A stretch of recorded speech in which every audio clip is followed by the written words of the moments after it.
Ako'y may dala-dalang balita galing sa bayan ko.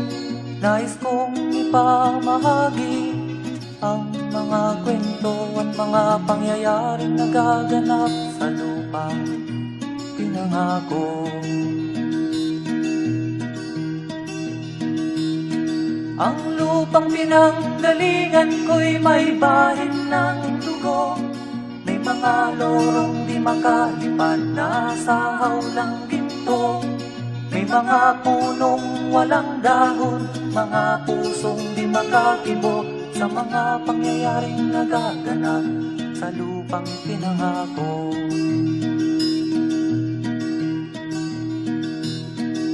Mula nang makita ko ang lupang ito, nakita ko rin ang munting apoy sa puso ng tao.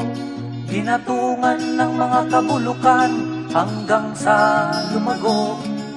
Ngayon ang puso'y may takot sa lupang ipinangako. Lapit mga kaibigan at makinig kayo. Ako'y may dala-dalang balita galing sa bayan ko. Nais kong ipamahagi ang mga kwento at mga pangyayaring nagaganap sa lupang ipinangako. Dati-rati ang mga bukid ay kulay ginto. Dati-rati ang mga ibon singlaya ng tao. Dati-rati ay katahimikan ang musikang nagpapatulog sa mga batang walang muwang sa mundo.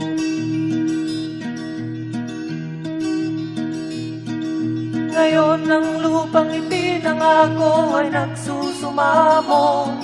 Patakan niyo ng luha ang apoy sa kanyang puso.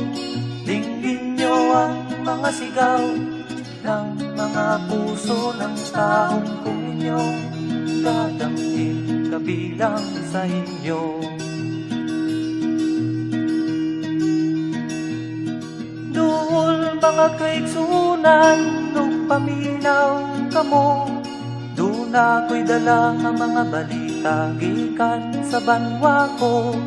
Gusto ko nga ipahibalo ang mga istorya nga nagakahitabo sa banwang bisad nato.